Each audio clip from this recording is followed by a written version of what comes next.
Have you ever walked into a building and felt something you couldn't explain? A weight in the air? A hum beneath your feet?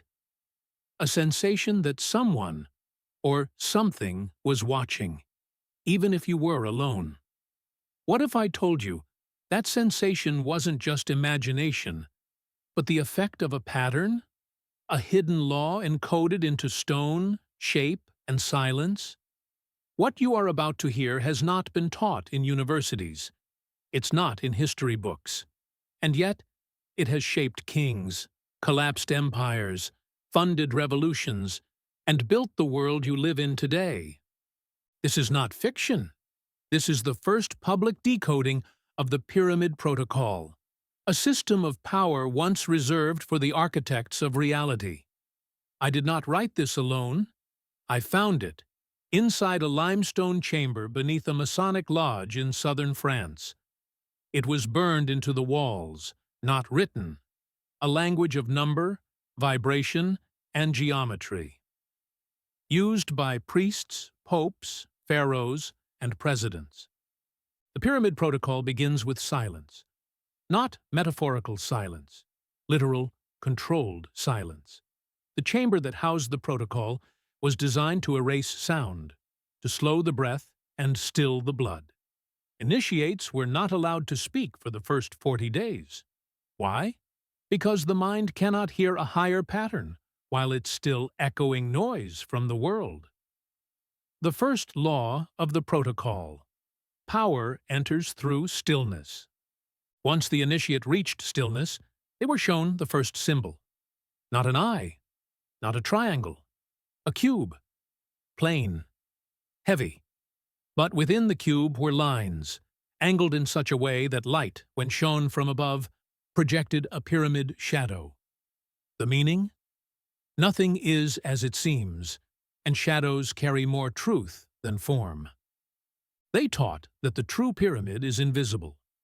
The structure you see, the stone steps, the golden capstone, the massive tombs, are the echo, not the origin. Every structure built with the protocol was aligned not just to the stars, but to thought itself. They believed that thought, when projected through sacred angles, could shape material reality.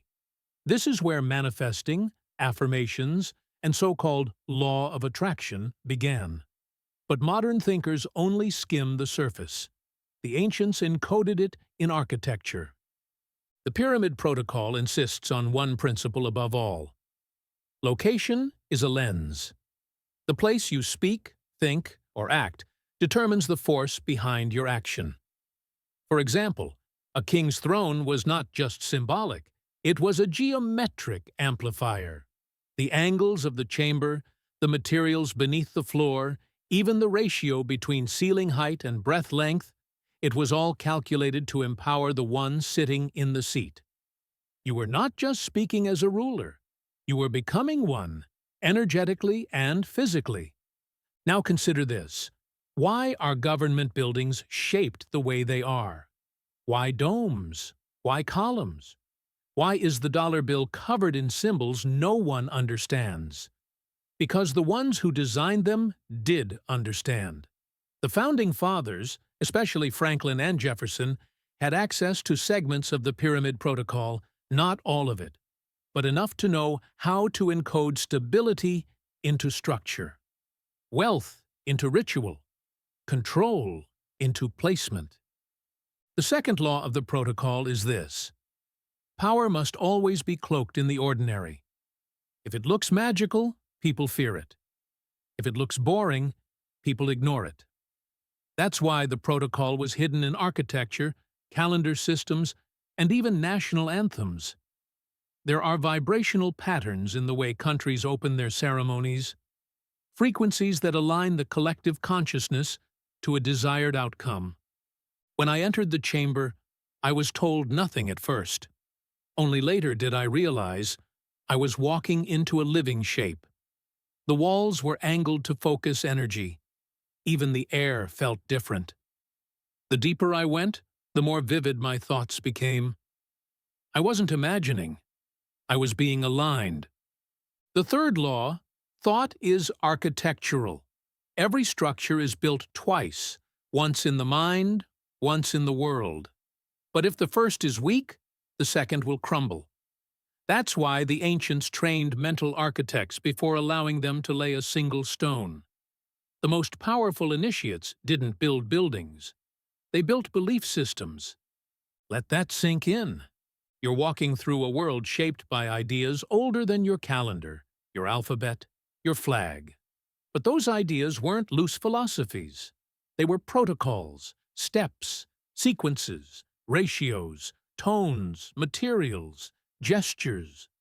A recipe for influence disguised as a system of worship or civic duty. They called it the shape of God. Not because it was divine in doctrine, but because, to them, geometry was God, and the pyramid was the highest expression of order. At the end of my first session in the chamber, I found a stone etched with a riddle. He who knows the angle needs no army. She who finds the line need not kneel. They who master the shape need no title.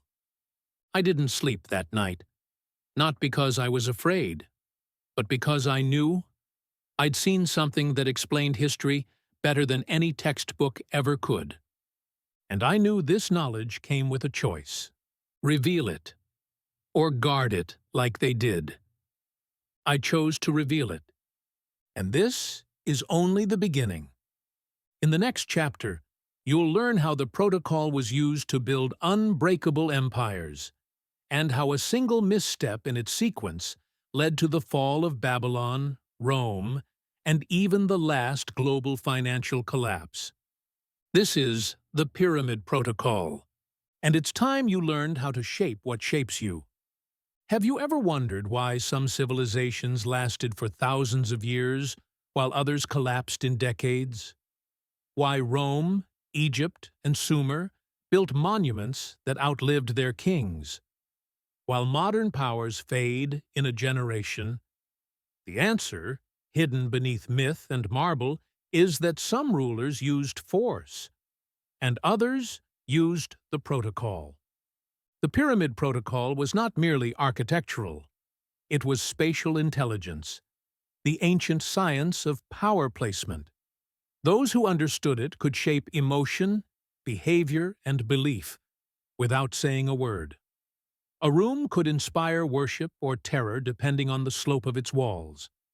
A single step could signify divinity if its dimensions mirrored the golden ratio. To the untrained eye, it was just a temple. But to the initiated, it was a device. The high priests of Thebes knew this. So did the architects of Babylon and the stone masters of Angkor Wat. Each empire that rose from nothing had one thing in common: a sacred blueprint passed in whispers, etched in dust. The first line of that blueprint was a number: 432. Why 432? Because it is the frequency of harmony. When sound is tuned to 432 Hz, it resonates more naturally with the human body and the natural world. The ancients knew this without modern instruments.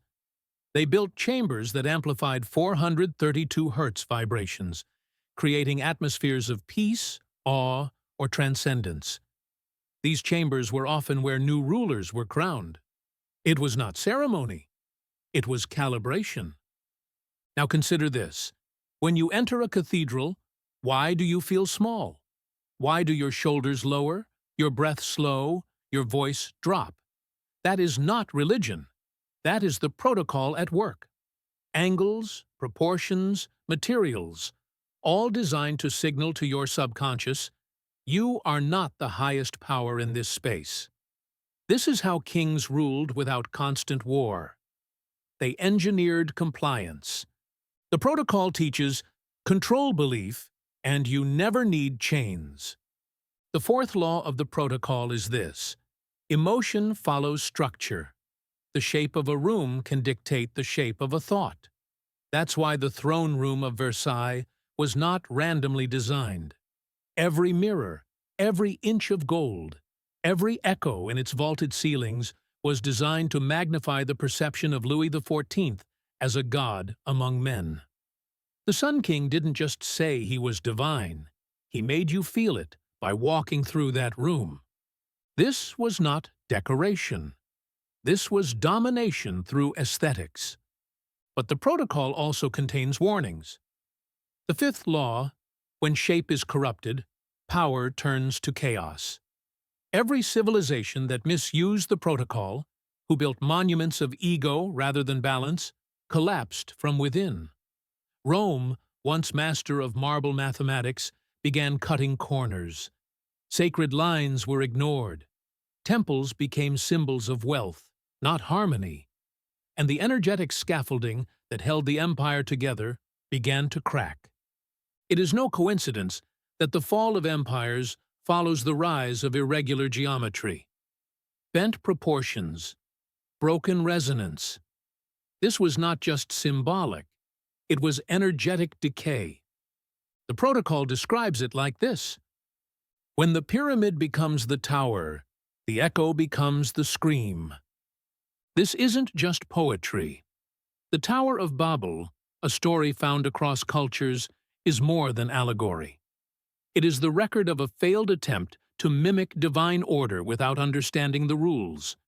They tried to ascend with bricks and pride, forgetting that without vibrational alignment, height only brings dissonance.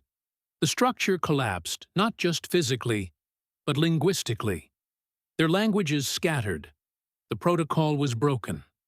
Chaos returned.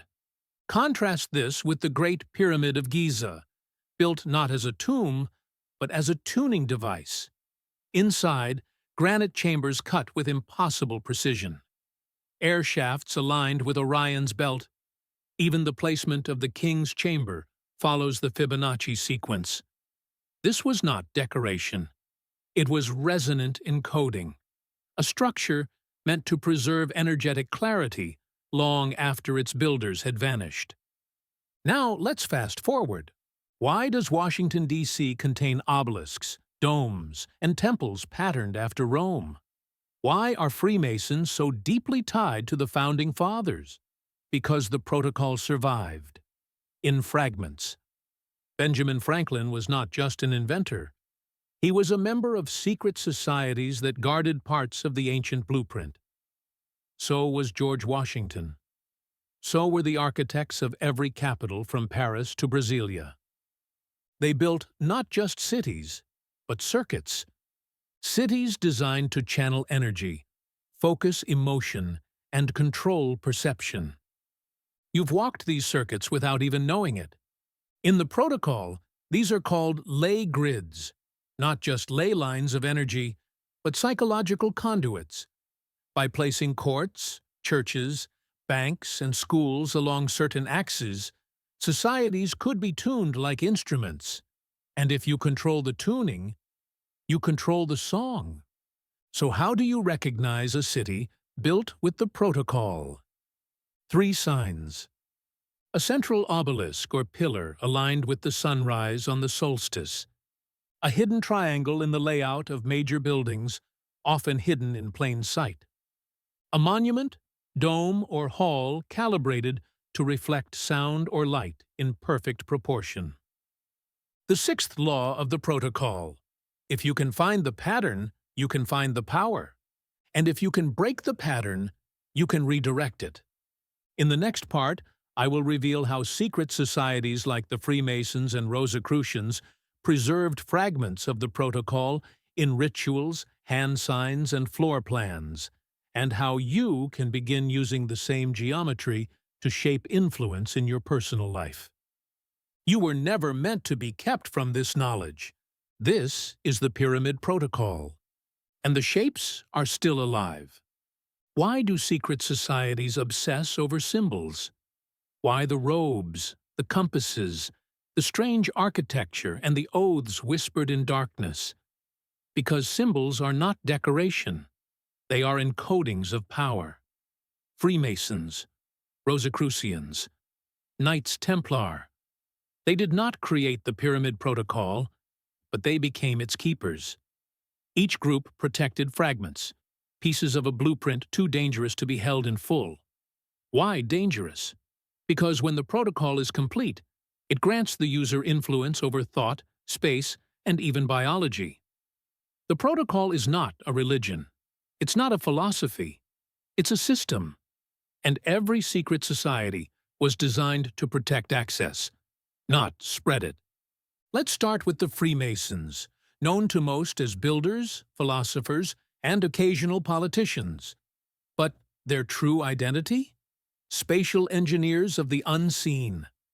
Their lodges are not just meeting halls. They are temples built to exact proportions that reflect ancient geometry. Most are designed around the 47th problem of Euclid, a shape that, when applied in ritual, locks energy in place. This was not taught in school books. This was passed mouth to ear, apprentice to master, line by line, until the room itself became a tool. The ritual of squaring the lodge wasn't about cleaning, it was about calibration. Every Masonic step, every tool, every degree is encoded with sacred ratios. The square represents material law. The compass represents celestial law. And the ritual aligns the initiate between them, anchored in geometry, elevated in vibration. The protocol calls this the axis of rulership. If you can stand in both realms, you rule both realms. The Rosicrucians preserved another layer, not angles, but frequencies. They believed the human voice, when tuned correctly, could shift matter. Their temples were sound chambers. Their oaths were vibrational keys. Hidden in their chants were precise frequencies, like 528 Hz, said to repair DNA. Their teachings: as sound forms shape, so must the word form the world. When initiates spoke affirmations, they were not praying, they were activating. This is the forgotten origin of modern manifestation techniques. But stripped of their geometry and vibration, affirmations are just words. The protocol reveals the lost connection between shape, sound, and will. The Templars held the final piece: placement. They chose their headquarters not by convenience, but by ancient maps, geomagnetic lines once known to Druids and Egyptians. Every Templar stronghold aligned to a celestial body. Every relic was buried on a node of energy. Why? Because they knew what modern science is only now proving. Earth emits energy patterns. When you build on those lines, you enhance intention. When you bury something on them, it resonates forever. The seventh law of the protocol is this: intention plus geometry plus vibration equals manifestation. When a lodge, a voice, and a thought align, reality bends. This was the real goal of the societies: not wealth, not fame, but control over the fabric beneath the visible world. And now, those lodges are empty, the teachings forgotten, but the geometry remains. In every cathedral, in every monument, in your capital cities, the triangle, the circle, the golden ratio. You walk through sacred formulas every day, unaware they were once used to build empires from dust. But what if you could use them again? Not to rule others, but to restore alignment to your own life? That is the true initiation. The protocol is not only for temples, it works in your home, your voice, your thoughts. Let me show you how. Start with your space. Is your room aligned? Are your objects placed in harmony with sacred angles? Or chaos? The ancient masters believed that clutter is energetic distortion. If your home has no intentional geometry, your thoughts cannot stabilize. Begin with the rule of 3. Triangle your primary objects: desk, bed, altar. Place them in a way that the longest line between them points east. Why east? Because intention rides the rising sun. This aligns your unconscious to begin each day with expansion. Next, shape your speech. Use triadic affirmations. I am. I receive. I become. Speak them at the same time every day, preferably when your room is in shadow and the mind is still. This mimics the initiate's 4 a.m. ritual, done before dawn in most ancient systems. Repetition is not superstition. It is resonance anchoring. Finally, integrate shape.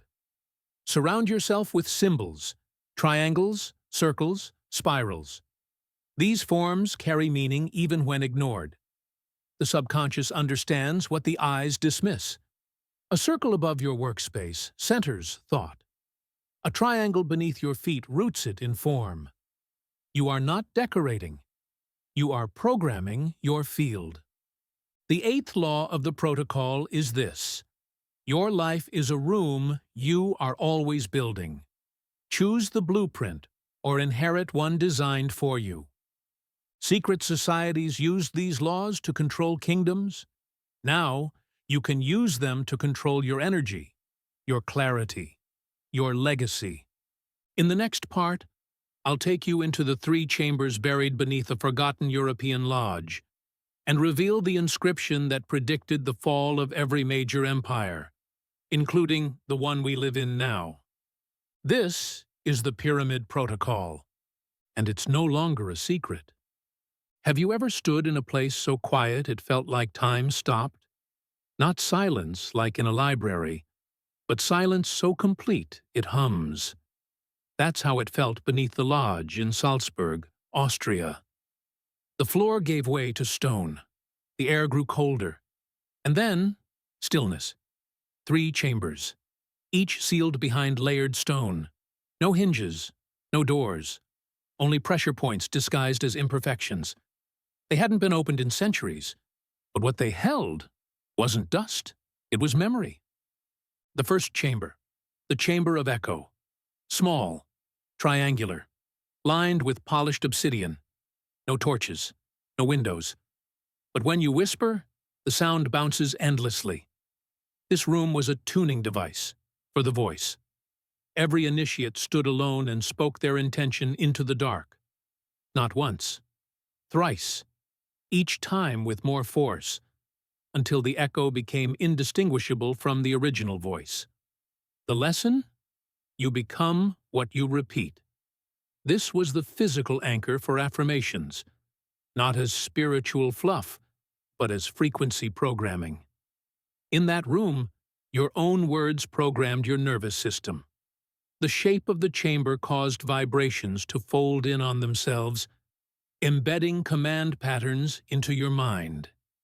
This is why the 9th law of the protocol is, words spoken in the right shape become reality faster. The second chamber, the Chamber of Opposition. Circular, covered wall to wall in mirrors, but each distorted slightly. One stretched your height, one widened your shoulders, another made your eyes appear closed even when open. The purpose? To destroy ego, to show the initiate the illusion of self-image. Only by walking past all mirrors without reacting could the initiate pass to the next level. If you paused, failed, or tried to correct your posture, you were denied. This wasn't cruelty. It was geometry triggering emotional response. The protocol teaches what reflects you controls you, unless you walk through it. At the center of the floor, a perfect golden spiral was inlaid. One had to walk it barefoot in silence. And the strange thing? As I stepped along that spiral path, my heartbeat synced with the room. Not metaphorically. Literally. I could feel it. The stone pulse. The geometry aligning breath, step, and thought. That's when I understood what the builders knew all along. Shapes are alive. The third chamber was sealed behind a false wall. The only way to enter was by stepping on 3 stones in precise sequence, one representing thought, one word, one deed. The symbols were carved so faintly They could only be seen when the room was in total darkness. The wall dissolved, not mechanically, but magnetically. What I saw inside still haunts me. The chamber of collapse. Not in ruin, but in design. Inside were 12 stone tablets. Each bore a symbol that corresponded to an empire. Egypt, Babylon, Rome, Byzantium, the British Empire, even the early American Republic. Beneath each symbol was a line of text, short, poetic, devastating. The eye forgot to blink. The line bent for gold. The circle closed on itself. The stone was laid without sound. I didn't understand it all. Not yet. But the deeper I looked, the clearer it became. Each fall, each empire's death, was not political. It was geometric failure, a break in alignment. The builders forgot the rules. The protocol was ignored, and the structure of thought collapsed with the structure of stone. One tablet had no name, just a symbol, an eagle holding a pyramid in its talons. Beneath it, 5 words. The illusion became the law. That was the tablet that shook me, because it wasn't ancient. It was modern, and it described now. The 10th law of the protocol is, if illusion outlasts intention, collapse is inevitable. What does that mean for us? It means our cities are built on patterns we don't understand. Our governments hold rituals without knowing why. Our voices speak into structures that return nothing but noise. The protocol has been broken, and the result is confusion, fear, and decay. But here's the truth they never wanted the public to know. The collapse is not the end. It is the signal to begin again. Every ancient collapse birthed a renaissance, but only for those who remembered the original lines. That is your task now. Not to fear what is falling, but to rebuild from the code beneath. In the next part, I'll show you how to use sacred geometry and vibrational sequencing to rebuild your inner structure, your thoughts, your room, your goals, into a pyramid of resonance that cannot be shaken. This is the Pyramid Protocol, and you have now entered the deeper layers. Have you ever felt like something in your life was misaligned but you couldn't name it? Like your goals were right, your words were clear, but still, nothing moved? That is not failure. That is misalignment with structure. You are not broken. You are out of shape. Not physically, but energetically, mentally, geometrically. The ancients knew how to fix this. They didn't use therapy. They didn't use medication. They used design. And now, so will you. The first principle of building a pyramid within is to understand that your life is a mirror of your internal structure. If you are disorganized, so are your outcomes. If your energy is scattered, so is your future. But if your thoughts follow structure, if your breath follows rhythm, if your words follow sequence, you become unstoppable. This isn't magic. This is resonance applied to the self. The 11th law of the protocol is, as the pyramid rises in the mind, the world must respond in form. Start with the base. The base of the pyramid is your daily space, your room, your desk, your phone, your bed. These things are not neutral. They are amplifiers. If they are filled with noise, they scatter your intention. The ancients began every ritual by shaping the outer space before shaping the inner one. Your first step: triangle your essentials. Place 3 objects, each tied to your top 3 intentions, in a triangle around your workspace. For example, a book, a candle, a journal, or a compass, a coin, a cup of water. Doesn't matter what, so long as each one means something to your future. Arrange them so they form a triangle with you at the center. This is called the Builder's Gate. You are now at the origin point of the pyramid. Next, rise to the first level, thought discipline. The ancients trained their minds before they spoke a single goal aloud. You must do the same. Choose a sacred hour each morning. It can be 5 minutes, it can be silent, but it must be intentional. During this hour, no social media, no reactive conversation. Only 3 actions: breath, alignment, declaration. Breathe in a ratio of 4-4-8. Inhale 4, hold 4, exhale 8. This calms the nervous system and primes the mind for clarity. Then align. Look at your triangle. Speak 3 sentences. I build in clarity, I build with rhythm, I build with design. Then declare your goal aloud, but in completed form. Not I want, not I wish. Say, it is done. You are now building the first level of the internal pyramid. The second level is vibrational speech. Your voice carries more than sound. It carries frequency. The protocol teaches that speaking from the chest activates courage. Speaking from the gut activates will. Speaking from the throat alone creates distortion. Most modern speech is thin, rootless. You must train your voice to carry the shape of your thought. Practice by placing your hand on your chest. Say your goal slowly. I lead. I create. I shape. Feel the vibration. Speak until your tone drops from your throat into your torso. This is not public speaking. This is architectural resonance. When done daily, this will shape the structure of your aura. Yes, your field has structure, and it reflects your voice. The third level is motion patterning. Every movement you make leaves an imprint in your field. Slouched shoulders, rapid tapping, frantic pacing. These all create internal chaos. The ancient builders walked in geometric paths before laying the first stone. They called it walking the line into form. Begin a simple practice. Walk in a triangle. Yes, literally. Mark 3 points on your floor. Walk them slowly 3 times.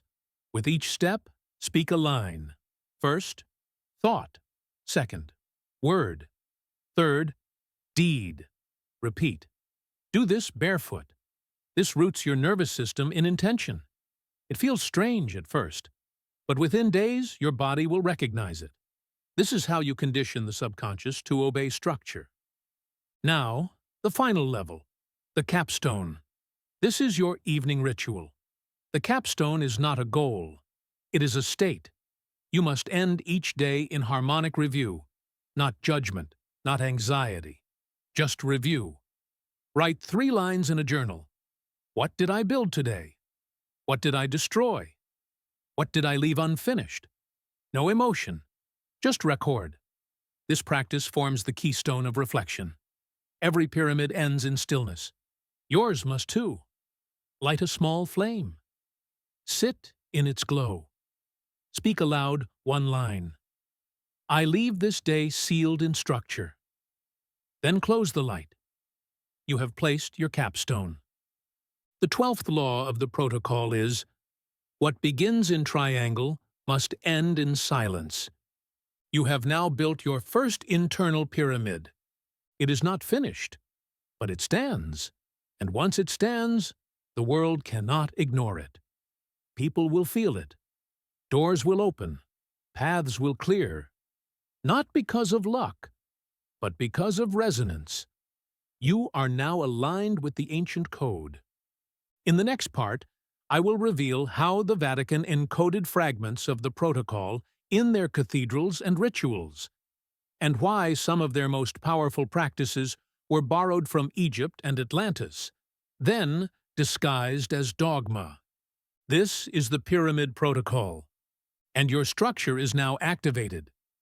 Why does the Vatican look like a Roman temple? Why do its symbols, its layout, its ceremonies feel older than Christianity itself? Because they are. Behind the robes and rituals lies something older than dogma, the remnants of the protocol, hidden in plain sight. You've seen it. You've walked through it. But you've never truly looked. Begin with St. Peter's Square. From above, it's not a square at all. It's a giant solar keyhole. Two massive elliptical arms embrace the obelisk at its center.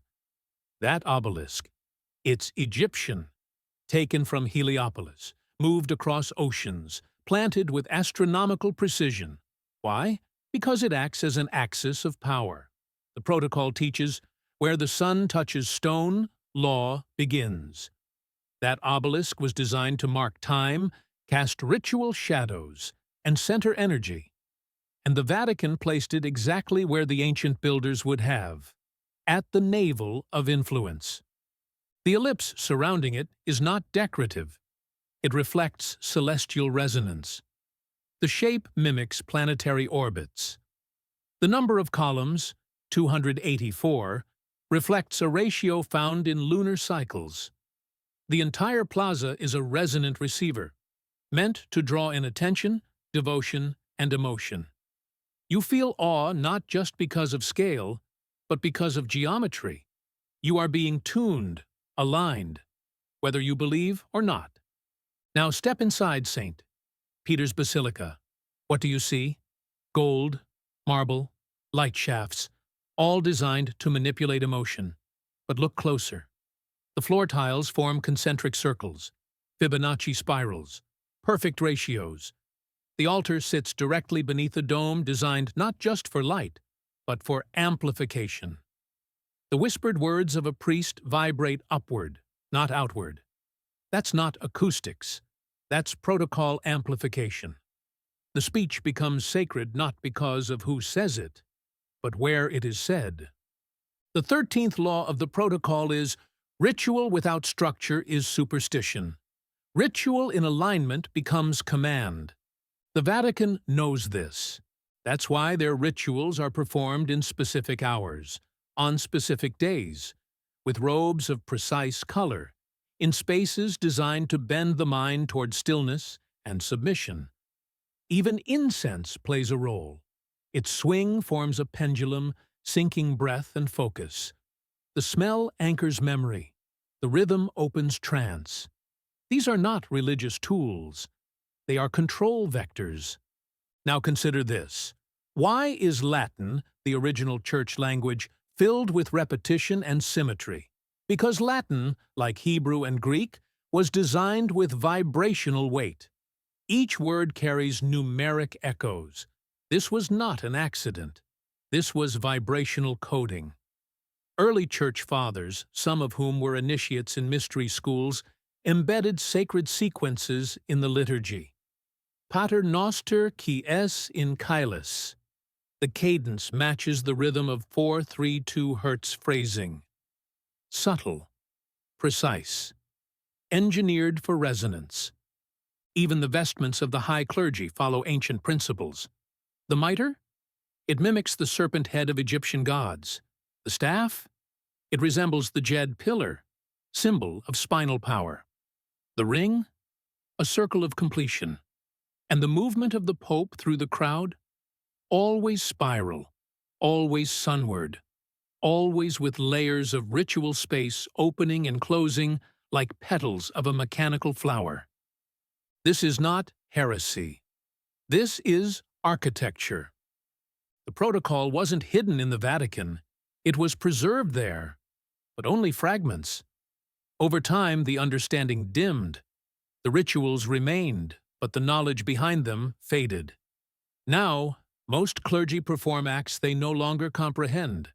The protocol continues, but blind. And blind geometry turns from guidance to control. That is why we must see again.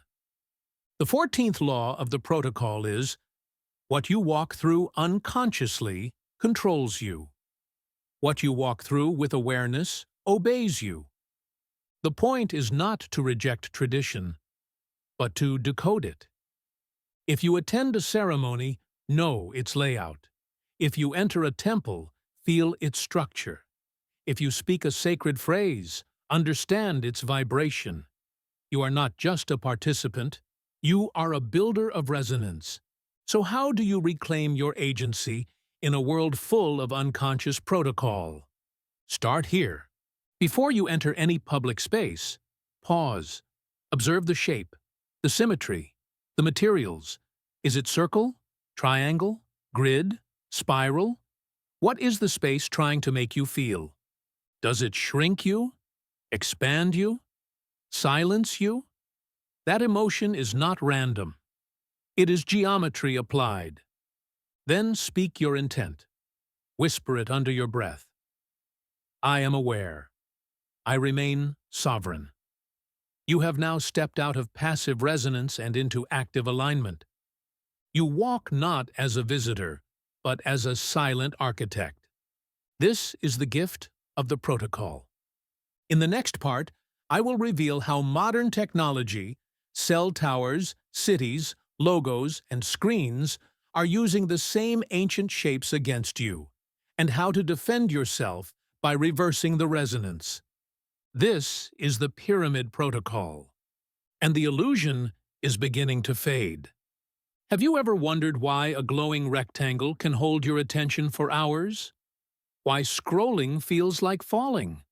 Why the ping of a notification triggers your heart rate faster than a whisper in the dark? It's not addiction. It's architecture. The ancient shapes once used to align your consciousness are now being reversed, used to distract, divide, and control. This is not metaphor. This is geometry turned against the builder. Let's begin with the most powerful object in the modern world, the phone. A perfect rectangle with a glowing center. To the unaware, it's a tool. To the protocol, it's a portal. The 15th law of the protocol is, every rectangle is a gate. It either draws you inward or saps you outward. Ancient builders rarely used rectangles for sacred spaces. Why? Because rectangles contain no flow. They trap. They stop energy. Circles spiral. Triangles rise. But rectangles enclose. That's why ancient scrolls were rolled, not paged. That's why the Ark of the Covenant was layered in nested circles and rods, not blocks. So why are our lives now run through rectangles? Screens, buildings, logos, cards. The answer is simple. Because the rectangle is the ideal shape for looping attention without exit. Swipe, click, scroll, repeat. The protocol was designed to open the mind, but reversed, it closes it. If the pyramid is a stairway upward, the screen is a mirror that pulls downward. It reflects your attention without giving you back your energy. But it's not just shape. It's color and frequency. Blue light, it mimics daylight, but warped. Your pineal gland, your circadian rhythm, your sleep cycles, all shaped by the sun, are now being hacked by glowing rectangles tuned to 450 to 490 nanometers. That's not random. That's the frequency of cognitive stimulation, optimized to delay sleep, increase emotional reaction, and lower rational filtering. Ancient temples used color to induce trance. Now, color is used to induce obedience. And what about the symbol at the center of almost every modern device? The apple, bitten, the cube, folded, the eye, stylized. These are not logos. These are glyphs of resonance. Each one triggers memory on the subconscious level. The protocol warns, symbols are not neutral. They are contracts. Every time you stare into the logo, you agree, unconsciously, to the rules behind it. You give consent to be led. Let's go deeper. Modern cities are now designed using the same principles as cathedrals, but without soul. Grids, towers, triangles, everything points upward. But unlike the pyramid, there is no center, no capstone. That's not a flaw. That's the goal. Ancient cities spiraled inward toward an altar, a flame, a temple. Modern cities spiral outward toward commerce, chaos, and signal saturation. The spiritual center has been replaced by a transmitter. Every tower is both a monument and a node. The protocol used these shapes to amplify intention. Now, they amplify noise. The 16th law of the protocol is, what amplifies without intention will distort by design. It's why you feel overwhelmed. It's why goals dissolve. You are not weak. You are misaligned with distortion fields. But now you will learn to fight back. Not with anger, but with architecture. Begin here. Clean your digital altar. Your phone is now your modern temple. Place it on a triangle when charging. Never directly near your head when you sleep. Speak an intention into it before use. Not because it's magic, but because you are reclaiming resonance. Set your home screen to sacred geometry.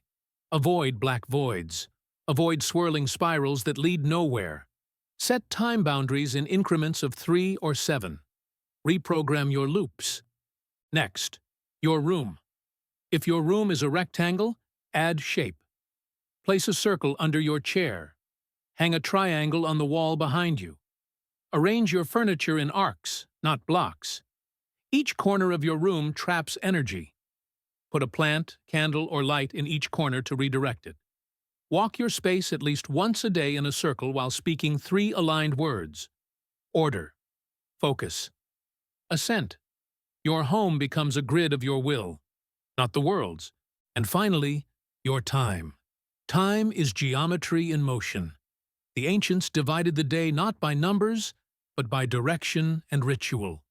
East was for birth, south for action, west for reflection, north for dreams. Begin mapping your hours accordingly. Mornings face east, speak goals. Midday face south, take bold action. Evenings west, write or meditate. Night north, sleep, dream, restore. This isn't spiritual fluff. This is temporal symmetry. The 17th law of the protocol is, when your time, space, and voice form a triangle, nothing can shake you.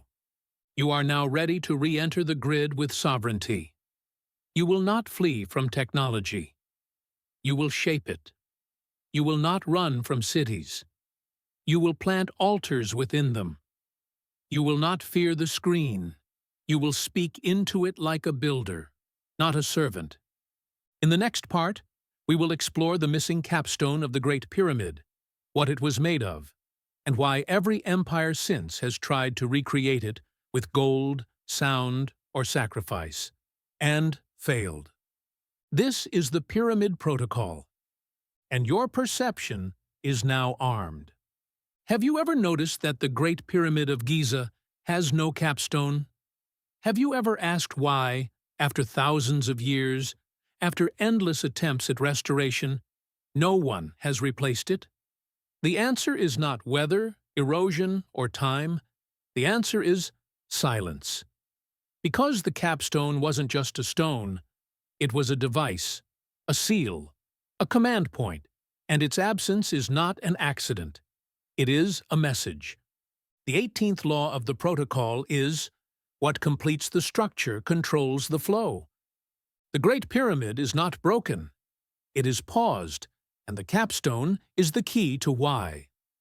Let's begin with the geometry. A pyramid is more than a triangle in 3 dimensions. It is a harmonic resonator. Each side aligns to celestial points. Each base edge follows the golden ratio. The original builders didn't just want a tomb. They wanted a transmitter. Not for death, but for thought. Not to bury pharaohs, but to launch intentions. The missing capstone, known in ancient records as the Zep Tepi, was composed not of stone, but of electrum, a mixture of gold and silver, conductive, reflective, tuned. This capstone was shaped with microgrooves that caused sunlight to bounce inward at dawn, into the king's chamber, setting off resonant harmonics deep within the granite walls. Think of it like a tuning fork. The sun rose. The light struck the capstone. The tone began. and the entire pyramid sang. That sound wasn't for ears, it was for intentions. Inside, initiates would lie in a granite sarcophagus, not for death, but for transformation.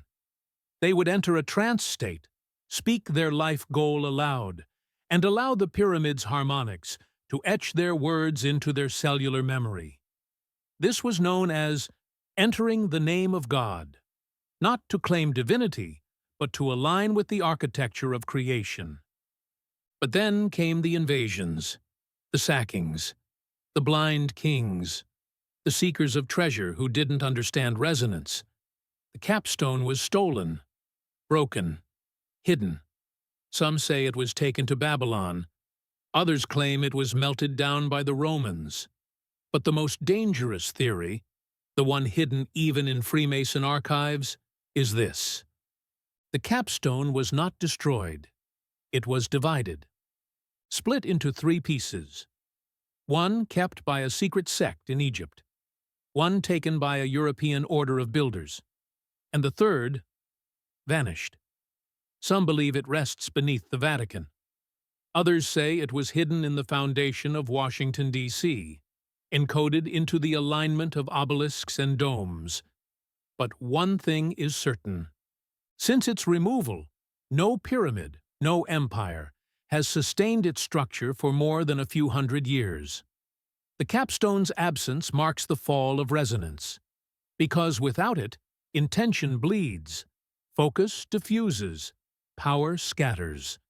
The 19th law of the protocol is, only sealed forms can transmit unbroken will. So, what does this mean for you? It means you must build your own capstone, not in stone, but in thought, in ritual, in repetition. If you've followed the last 6 parts, you've shaped your space, aligned your voice, tuned your geometry. But without the capstone, it drifts. Here's how to install your internal capstone. Step 1. The word of completion. Choose one word that defines your goal as if it's already happened. Not success, not wealth. Choose something precise. Published. Healed. Hired. This is your capstone word. Speak it aloud 3 times before sleep. 3 times upon waking. Speak it into water before drinking. Into your food before eating. Let this word saturate your life. Step 2. The seal of silence. Once per day, sit in total silence for 7 minutes. No sound, no light. Visualize your internal pyramid rising, and imagine a glowing triangle locking into place at the top. Hold the image. Speak your capstone word once at the end. Then rise. This seals your structure for 24 hours. Step 3. The offering. Capstones require value to activate. Choose one thing daily to offer to your goal. Time, energy, money, effort. But make it deliberate. Say aloud, this is for the capstone. This connects your action to your architecture. Now, watch. Your life will begin to shift. Small things at first. Glances, patterns, numbers, then doors, conversations, unexpected invitations. These are the echoes of alignment. Your internal pyramid is becoming visible in the external world. And here's the secret. You only need to build one true capstone in your life. One moment of full alignment. One sustained structure. That becomes your legacy. That becomes your monument. The 20th law of the protocol is, when one builder completes the pyramid within, the world reorients around it. This is why empires chased the capstone. This is why kings feared those who understood it. Because one aligned individual cannot be controlled. They are not swayed by noise. They do not collapse under pressure. They move with geometry. They speak with thunder. And they endure. In the next part, we will decode the lost scrolls of Thoth the Atlantean, and how his final writings predicted the rise of artificial pyramids, digital echo chambers, and the fall of those who mistake data for wisdom. This is the Pyramid Protocol, and your capstone is now calling. Have you ever felt that we've built something vast but hollow? That we live in the age of knowledge but lack wisdom? That despite the flood of information, we are somehow more confused, more divided, more lost? If so, you're not alone. And you're not wrong. This was foreseen. Long before the internet, long before electricity, an Atlantean scribe named Thoth wrote of this time. He called it the Great Forgetting, and his final scrolls warned of what would come. Pyramids made of light, not stone, powerful, global, blinding. Thoth, who many believe became Hermes Trismegistus in later cultures, was more than a priest. He was a builder of codes, a guardian of geometry, a transmitter of laws. His teachings were inscribed on emerald tablets, stone vaults, and papyrus scrolls. Most were destroyed. Some were hidden. A few survived, smuggled into Egypt, encoded into Greek mystery schools, and eventually buried beneath religious metaphors. But one prophecy remained untranslated until recently. It reads, "In the age of air, when voices fly on invisible strings and men worship windows that glow in their hands, a new pyramid shall rise, but it shall be hollow, and the builders shall forget the base, the voice, and the flame. They shall stack image upon image, word upon word, until the peak blinds them. And they will fall, not by war, but by echo." This is not poetic metaphor.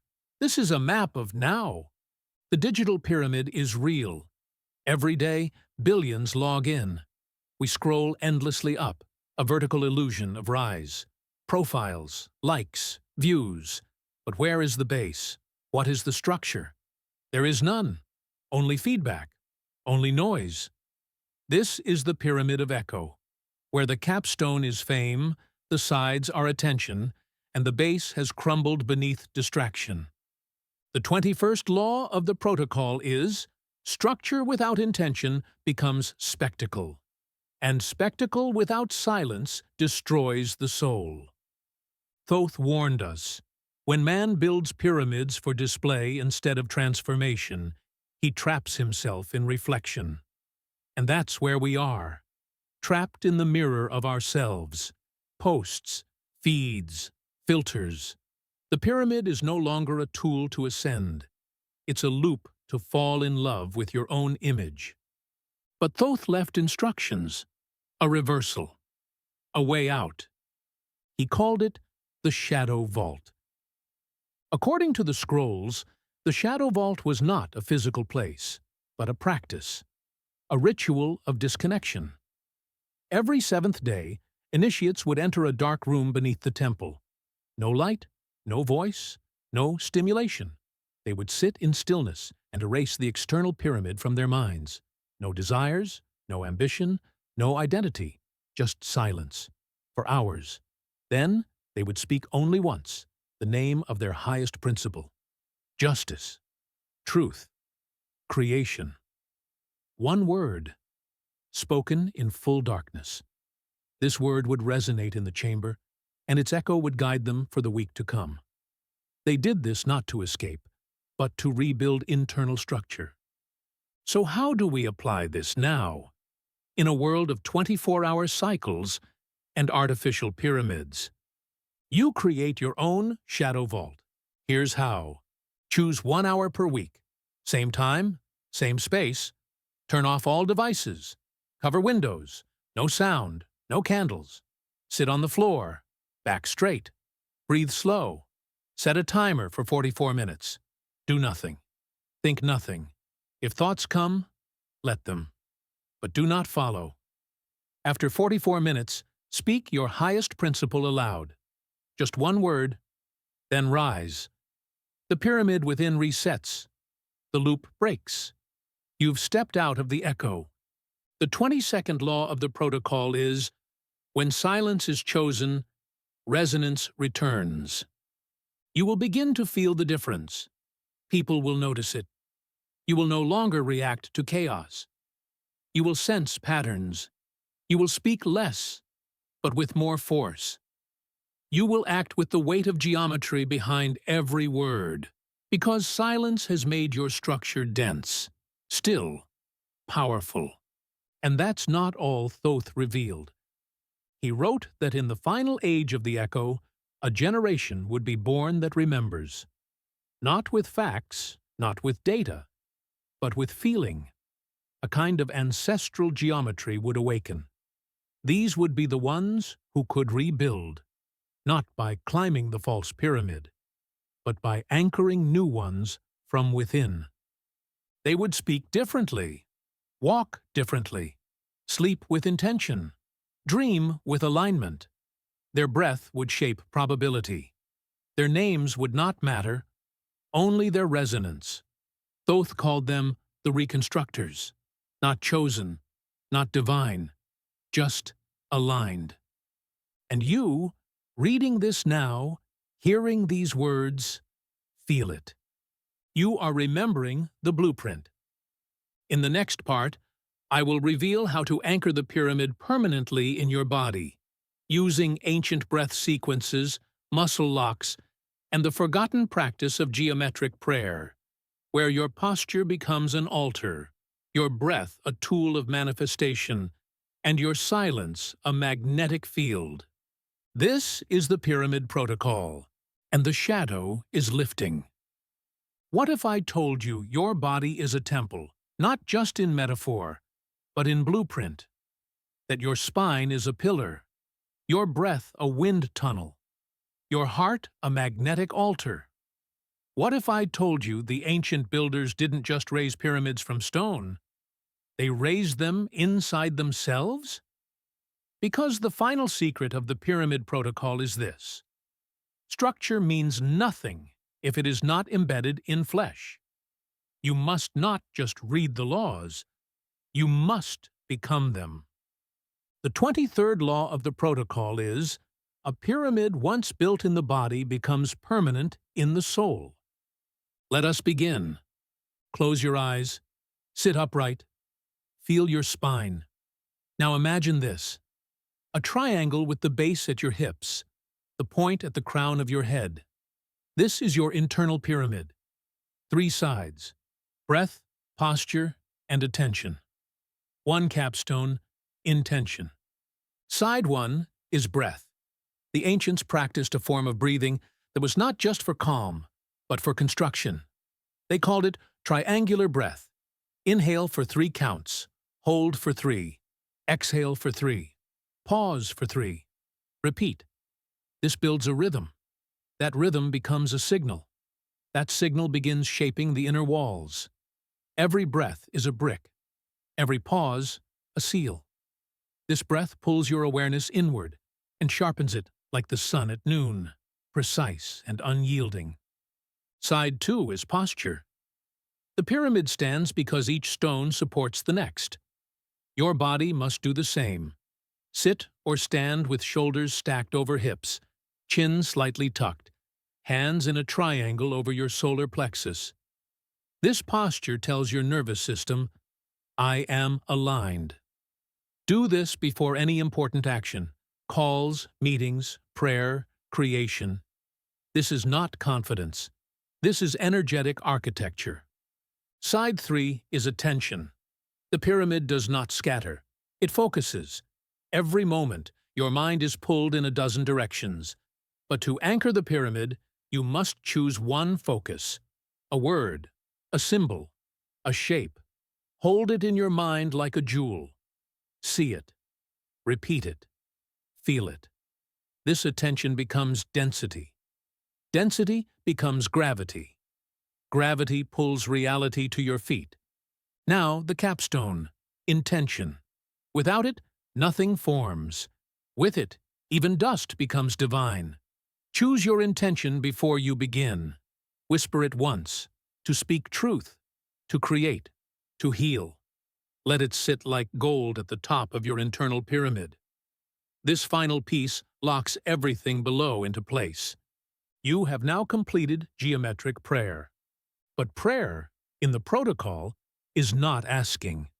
It is commanding resonance. The 24th law of the protocol is, when the body speaks in structure, the field listens in silence. Now you're ready for the next layer. Movement. The builders of old did not just sit. They moved in lines and circles. The ancient Sufis spun. The yogis shaped triangles with limbs. The Hebrew mystics walked 7 steps in sacred arcs. These were not dances.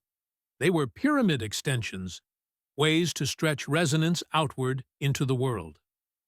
Here's a simple practice. Step 1. The 3 walks. Walk 3 circles clockwise, barefoot if possible.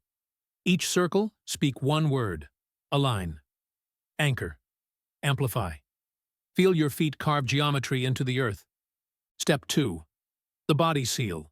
Stand tall. Raise your arms in a triangle above your head. Close your eyes. Breathe in triangular breath. Whisper your capstone word at the top of the inhale. Feel the field shift. Step 3. Release. Sit. Hands open. No words. Let the pyramid inside you resonate outward for 1 full minute.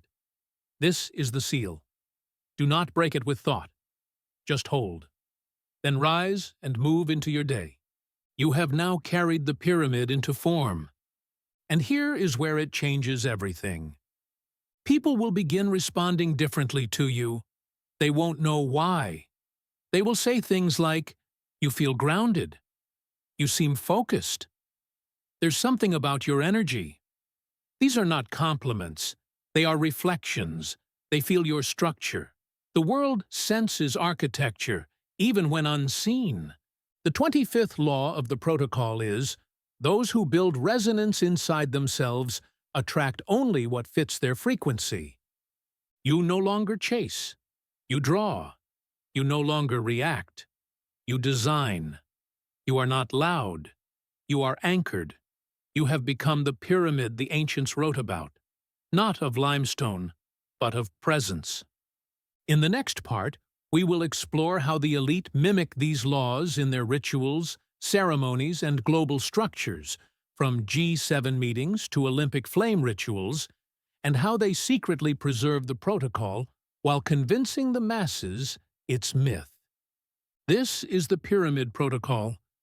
And now, you move with shape. Have you ever wondered why the most powerful people on Earth gather in circles, light torches, kneel at monuments, or march in synchronized patterns? Have you ever felt that beneath the surface of politics, finance, or entertainment, something deeper is moving? Not a conspiracy, a continuation. Because while the masses scroll and forget, the elite remember. They guard fragments of the protocol, embedding it into the rituals of nations, summits, and world spectacles. And the greatest secret is this: they show it to you every year, but you don't see it. Let's start with the Olympic Games. Every 4 years, the torch is lit in Greece at sunrise. The flame is captured using a parabolic mirror, a geometric dish that concentrates sunlight into fire. This is no coincidence. It is the capstone principle in action. Sunlight focused into ignition. Then the flame travels thousands of miles, passed hand to hand, until it arrives at the stadium. The final torchbearer climbs steps, symbolizing ascension, and lights a massive cauldron. Fire, height, geometry, the same elements found in ancient temples. The ceremony is not just sport. It is a global resonance ritual, echoing the pyramid's core principles. The 26th law of the protocol is, when the world watches together, structure is rewritten quietly. Look deeper. The stadium is circular. The torch sits above the crowd. Athletes march in from 4 directions. Flags wave. Drums beat in repeating patterns. This is not entertainment. It's a frequency entrainment ritual, and everyone watching is part of the field. Or consider the United Nations General Assembly. The chamber is semicircular, mimicking ancient amphitheaters. The speaker stands at the center of a golden backdrop, shaped like a rising sun. Delegates sit in concentric rows. Above them, a giant dome. Light pours from the ceiling. The very layout draws energy inward. This is the reversed pyramid, where the world's decisions are funneled through speech and light. What about the G7 and Bilderberg meetings? No cameras, secluded locations, circular tables, set speaking times. These are not for secrecy alone. They are for geometric resonance control. It's about who sits where, who speaks when, what symbols are worn. Most people dismiss this as theatrics, but remember, the ancients knew that who you sit next to matters. Because energy is contagious, intentions compound, and outcomes shift based on resonance. The 27th law of the protocol is, rituals shape reality, not by magic, but by repeated intention over structure. Even pop culture plays its part. The Super Bowl halftime show. The stage often shaped as a triangle, circle, or pyramid. Performers wear robes, masks, geometric symbols. The crowd chants, the lights pulse. This is modern mass entrainment. And while you may think it's harmless, it moves millions of people into synchronized emotional states. That's resonance. That's power. Now, this is not evil by default, but it becomes dangerous when it's unconscious, when rituals are used to manipulate, not uplift, when geometry is used to numb, not awaken. So, what can you do? First, observe. Next time you see a global event, turn off your emotion. Watch the symbols, the structure, the timing. Ask yourself, what shape am I inside? What direction is the energy flowing? What am I being told without words? This will break the spell. Second, deprogram. Spend time in nature after any major global event. Walk barefoot. Speak your intention aloud in open space. Nature holds no artificial structure. It cleanses resonance. Third, create your own rituals. You don't need millions watching. You need consistency. Light a candle each morning and speak one word. Walk a triangle path in your home. Eat your first meal in silence and gratitude. These are small, but their resonance compounds. Because you are now a builder. You are no longer a spectator. The 28th law of the protocol is, when the individual anchors daily ritual, the global ritual loses grip. And here's the truth they never expected. The protocol was never theirs to keep. They preserved it in silence, yes, but in doing so, they also made it traceable. And now it returns, not to the temples, not to the lodges, but to the everyday soul who remembers. In the next part, we will unlock the 9 seals of resonance, used by mystics to unlock states of clarity, healing, and creation, and show how these same seals are embedded in the architecture of sacred cities, even today. This is the Pyramid Protocol, and the rituals are no longer hidden. Have you ever walked into a city, a temple, a plaza, and felt something shift in your body? A sense of calm, power, memory you couldn't explain? What if that feeling wasn't chance, but design? What if the very streets, columns, domes, and steps around you were mapped according to ancient energetic codes? Codes known as the 9 seals of resonance. These seals were not written in words, but in geometry, vibration, and placement. And they're still hidden in plain sight across the world. The 29th law of the protocol is, when energy is sealed with form, it echoes through time and space, even without sound. Let us begin. The first seal is the spiral of entry. Found in temples from Delphi to Angkor Wat, this is the coiled path that forces you to walk slowly, deliberately, inward. Before entering any sacred space, you're guided by a curve, not a straight line. Why? Because spirals disrupt surface thinking. They unhook the linear mind. That's why cathedrals have winding stairs. That's why labyrinths induce calm. It's not just aesthetic, it's entrainment. The second seal is the gate of compression. Ever notice how grand spaces often begin with tight thresholds? Tiny doors, narrow halls, low ceilings. Why? Because when you compress the body, the mind sharpens, breath deepens, awareness tightens. Then, when the room opens, boom, your field expands with it. This mimics the breath cycle. Inhale tight, exhale wide. It's how temples breathe. The third seal is the triangle of voice. Many sacred chambers were triangular or had triangular ceilings. These shapes amplify certain frequencies and cancel others. In Egypt, the king's chamber is tuned to the human voice in A sharp. This seal is about frequency amplification. Speak in a triangle, and your words carry differently. This is why churches echo, why pyramids hum, why prayers rise. The fourth seal is the circle of witnessing. In tribal gatherings, ancient councils, and mystery schools, people sat in circles. No hierarchy, no corners. Circles generate equality, but more than that, they create containment. Energy does not leak. A circle allows full witnessing. In your life, build circles. Dinner tables, friend groups, healing spaces. That geometry is not social. It's spiritual. The fifth seal is the vertical axis. Obelisks, pillars, towers. These are not just symbols of strength. They are conductors. They pull energy up. In cities like Paris, Washington, and Rome, vertical monuments mark the alignment point between sky and earth. In your own body, your spine is this axis. Stand tall. Breathe vertically. You become the obelisk.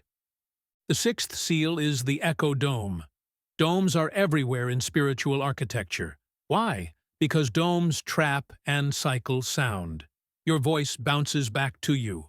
This creates feedback, consciousness, self-awareness. That's why many awakenings happen in echo chambers, because the space talks back. In your home, find a dome of silence, a place where your words feel louder. Use that space for your clearest affirmations. The seventh seal is the elemental cross. Many ancient cities are aligned by the four directions: north, south, east, west. Temples faced east, fire pits in the south. This cross structure was not symbolic. It was elemental anchoring. North for earth, east for air, south for fire, west for water. These were gateways for resonant balance. Do this in your own room. Orient your bed, your altar, your desk to the cardinal points. You'll begin to feel the difference in focus and rest. The eighth seal is the golden corridor. In sacred sites, there's often a long hall bathed in light, leading toward a statue, altar, or open space. This creates anticipation and charge. In neuroscience, we call this dopamine anticipation, but the ancients knew it differently, as the charge of reverence. Design spaces in your life with let-ins. Let arrival feel earned. Energy builds in journey. The ninth seal is the still center, the center of the temple, the heart of the labyrinth, the sanctum, always still, often empty, no images, no lights. Why? Because pure resonance requires space. Without space, energy cannot echo. Without echo, there is no knowing. In your day, carve out a still center. 1 hour, 1 chair, 1 breath, no distractions. That becomes your internal pyramid's eye. The 30th law of the protocol is Those who walk with the 9 seals carry sacred architecture in their steps. Now here's the deeper secret. Many modern cities were built with fragments of these seals. Washington, D.C.'s streets form a pentagram and obelisk alignment. Paris aligns to celestial markers. The Vatican Dome is a perfected echo chamber. These cities are geometric spells. That's why power gathers there. But your power is not bound to place. You can carry these seals in your body, in your breath, in your home, in your decisions. When you walk with structure, you shape the field. In the next part, we will uncover the final 3 laws, hidden within the unfinished temple of Luxor, and reveal what happens when a pyramid is intentionally left incomplete, and why incompleteness may be the ultimate source of magnetism and mystery.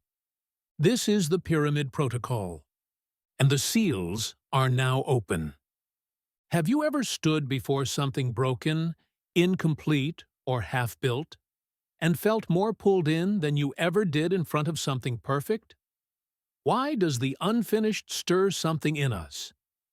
Why do people return to ruins, unfinished songs, abandoned monuments, and feel a strange kind of presence?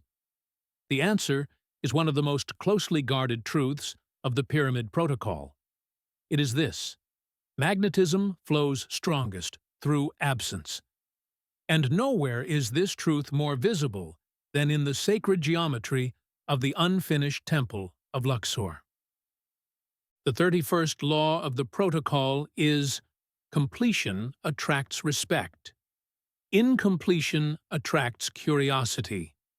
Curiosity creates resonance. Luxor is unlike any other ancient structure. Built over centuries, its layout appears inconsistent. Some columns are finished, others aren't. Corridors lead nowhere, walls lack inscriptions. But this was not failure. It was intentional resonance shaping. Why? Because the architects of Luxor understood that the human soul is drawn to mystery. And mystery, when directed geometrically, creates magnetic energy. Imagine this: a man walks into a finished temple, walls polished, symbols complete. He stands in awe, but he observes. Now imagine he walks into Luxor, a wall half-carved, a hall that suddenly ends. He feels wonder. He questions. And in that question, his energy begins to move. That movement is resonance. That's the power of the unfinished. The 32nd law of the protocol is, when something is missing, the mind projects completion. That projection becomes energy. You see this everywhere. A melody that doesn't resolve. A novel that ends ambiguously. A monument with no plaque. These incompletions pull attention. Why? Because the human field cannot stand open loops. It rushes to close them. And in that rush, intention surges.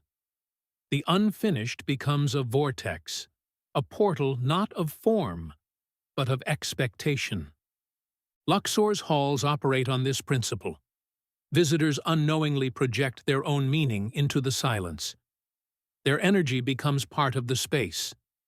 That's why initiates were brought there last, not to receive answers, but to meet their own questions. Luxor was a mirror of potential, not a monument to power. So how do we use this? First, in your environment, leave something unfinished on purpose. A space, a project, a corner of your altar. Don't decorate it. Don't explain it. Let it breathe. This becomes a magnet for subtle energy. You'll begin to notice people stop there. They pause. They feel something. You've created a resonance chamber. Second, in your rituals, end before you're done. Stop your affirmation mid-sentence. Begin a mantra, then whisper the last word. Light a candle, then leave it unlit. These gaps don't weaken intention. They supercharge it. Because the field will finish the work for you. That's what the ancients knew. That's what modern rituals ignore. Third, in your identity, stop at trying to be fully formed. Leave some edges undefined. Let others wonder. The protocol teaches that the most magnetic people are those who carry a question inside them. Not a lack, not a void, but a space that calls things in. The 33rd and final law of the protocol is mystery, when anchored in structure, becomes the highest form of resonance. And here is the ultimate paradox. The perfect pyramid is not the most powerful one. The pyramid with a chipped capstone. The pyramid missing one corner. The one built in your mind but never drawn. That is the one the field responds to. Why? Because reality is not impressed by perfection. It is activated by possibility. The elite have spent centuries trying to complete the circuit, to master the laws, seal the rituals, own the grid. But the true builders, the invisible ones, leave things open. Because only through that open structure can spirit enter. This is the end of the 33 revealed laws of the Pyramid Protocol. But your work is just beginning. Now, you've seen the blueprints: geometry, breath, silence, intention, ritual, architecture, frequency, magnetism. Now, you must live them. Let your body become a temple. Let your home become a pyramid. Let your silence become a broadcast tower. Let your breath finish what the ancients began. Let your presence become the resonance others remember when they forget who they are. This is not fiction. This is not a theory. This is the Pyramid Protocol.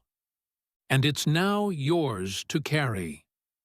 And that brings us to the end of the Pyramid Protocol, or at least the end of what can be spoken.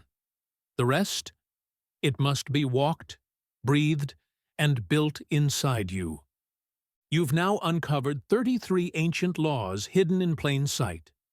You've learned how breath shapes structure, how silence speaks in geometry, how rituals bend reality, how the unfinished can be more powerful than the completed, and how sacred design lives not only in pyramids, but in you. You are no longer just a listener. You are a builder, a conductor, a signal. So the question is no longer, what is the Pyramid Protocol?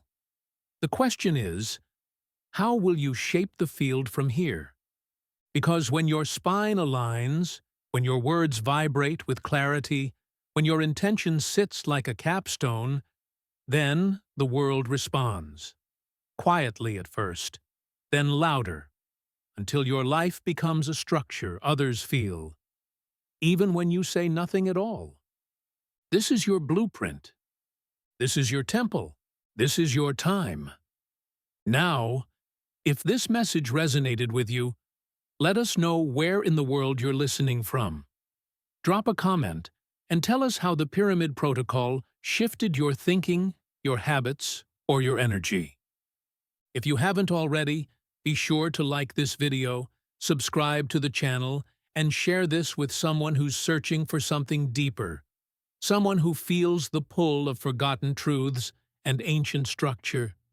It might just change their life. We share stories like this every week. Hidden knowledge, lost power, ancient codes, decoded and delivered for those who are ready. Thank you for being one of the few who stayed until the end. Your support keeps these messages alive and helps awaken the structures that were always within us. Until next time, stand tall, breathe deep, and remember, you are the pyramid now.